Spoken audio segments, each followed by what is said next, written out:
Hello friends, welcome back to CG job education. दोस्तों, हम बाल विकास के अत्यंत महत्वपूर्ण प्रश्न के बारे में इस वीडियो में चर्चा करेंगे। ये जो प्रश्न हम इस वीडियो के माध्यम से आप सबको बताने वाले हैं, बार बार एग्जाम में आपको पूछा गया प्रश्न है। जी हाँ दोस्तों, सीटेट की जो परीक्षा है उसमें लगातार बार बार पूछा गया ये प्रश्न है जिस पर हम चर्चा करेंगे। अभी तक आपने हमारे चैनल को सब्सक्राइब नहीं किया है तो चैनल को सब्सक्राइब कर लेंगे। तो चलिए बिल्कुल देर न करते हुए हम वीडियो पर आते हैं। देखिए, सबसे शुरू है आपका ग्रामीण क्षेत्रों के उत्थान का लक्ष्य होना चाहिए। तो ग्रामीण क्षेत्रों के उत्थान का क्या लक्ष्य होना चाहिए? ए, प्राइमरी और प्रौढ़ शिक्षा का प्रसार, बी, नगरीय सुख सुविधाओं का विस्तार, सी, उच्च शिक्षा का प्रसार, या डी, ये सभी। ठीक है, तो प्राइमरी क्षेत्र में देखिए, ग्रामीण क्षेत्रों में उत्थान का जो लक्ष्य है सर्वाधिक क्या है?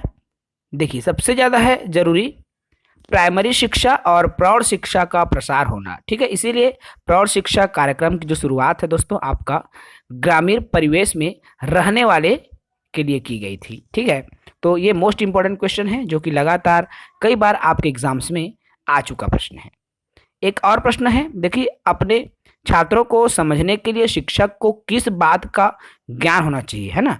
अपने छात्र को, अर्थात एक शिक्षक जिस कक्षा में छात्र को पढ़ाता है, ठीक है, तो वहाँ के छात्रों को समझने के लिए एक शिक्षक को क्या चीज़ें हैं जो कि जानकारी होना जरूरी है, ज्ञान होना आवश्यक है? तो ए, बाल मनोविज्ञान का, बी, बालक कैसे सीखता है इसका, सी, बालकों की अभिरुचियां और प्रवृत्तियों का, या डी, ये सभी।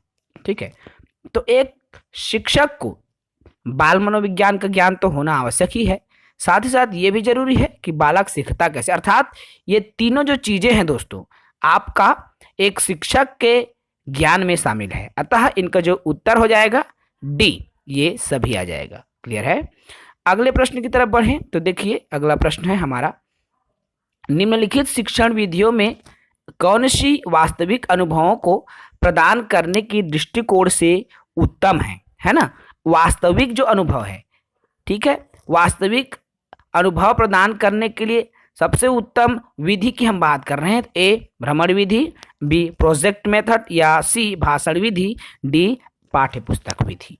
देखिए, पाठ्य पुस्तक विधि से वास्तविक अनुभव नहीं मिल सकता, भाषण विधि में भी वास्तविक अनुभव नहीं मिलेगा, तो ये दोनों चीज तो आप पहले ही काट सकते हैं दोस्तों, है ना। ये दो, अब आप बच गए आपका दो चीजें। देखिए, प्रोजेक्ट बनाओगे, ठीक है, तो इससे ज्यादा भ्रमण विधि सबसे उपयोगी है। क्यों? क्योंकि भ्रमण विधि में उस क्षेत्र में वास्तविक दुनिया में आपको जाकर के सीखने का अवसर मिलते हैं, इसलिए भ्रमण विधि ही वास्तविक अनुभवों को प्रदान करने के दृष्टिकोण से सबसे उत्तम विधि है। क्लियर दोस्तों? उसके बाद एक और प्रश्न देखिए, अभिभावक को, ठीक है, अभिभावक को अपने बालकों के लिए टीचर्स से आशा रखते हैं। एक अभिभावक जो है अपने बालकों के लिए शिक्षक से क्या अपेक्षा रखते हैं? एक पिता, एक अभिभावक क्या सोचते हैं शिक्षक को लेकर कि वह अपने बेटे बेटियों के साथ, अपने बालकों के साथ निष्पक्ष व्यवहार की भावना रखे, बी, सहानुभूति एवं प्रेम की भावना रखे, सी, योग्यता एवं ज्ञान की भावना, या डी, ए और बी दोनों।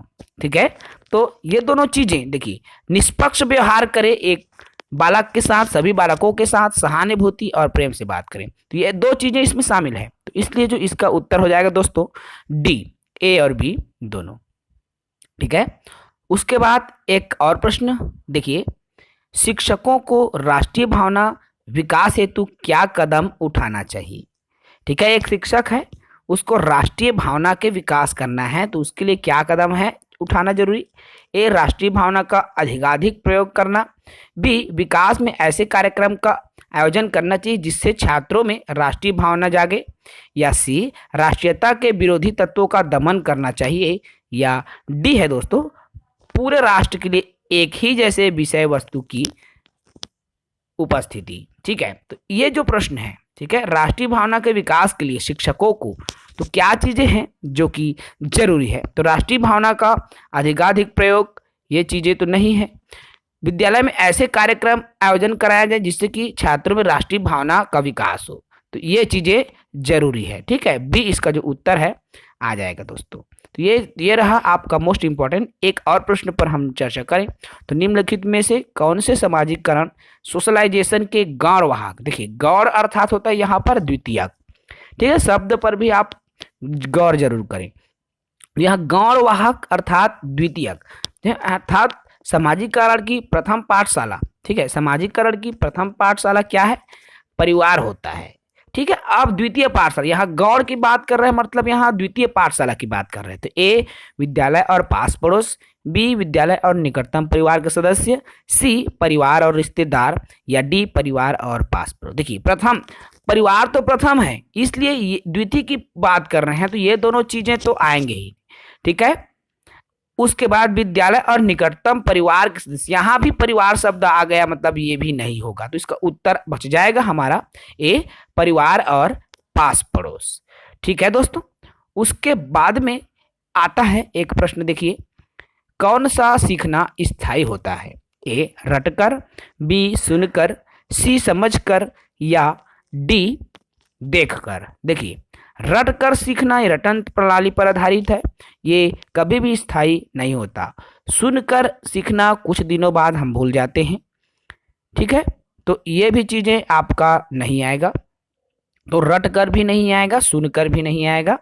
देखकर हम सीखेंगे, कुछ दिनों में वो अदृश्य हो जाती है, तो इसका जो उत्तर हो जाएगा सी। यदि हम समझ कर सीखते हैं तो वह जीवन पर्यंत याद रहता है, स्थायी समय के लिए याद हो जाता है। तो ये तो रहा दोस्तों मोस्ट इंपॉर्टेंट प्रश्न, अति जो इंपॉर्टेंट है, ठीक है, अति आईएमपी मोस्ट इंपॉर्टेंट क्वेश्चन, जो कि लगातार 4 से 5 बार आपका टीईटी के जो एग्जाम है उसमें आ चुका प्रश्न है।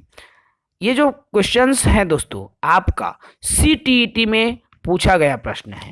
सेंट्रल टीचर एलिजिबिलिटी जो टेस्ट है वहाँ पर ये प्रश्न लगातार आया हुआ प्रश्न है, जिसको हमने इस वीडियो में चर्चा किया।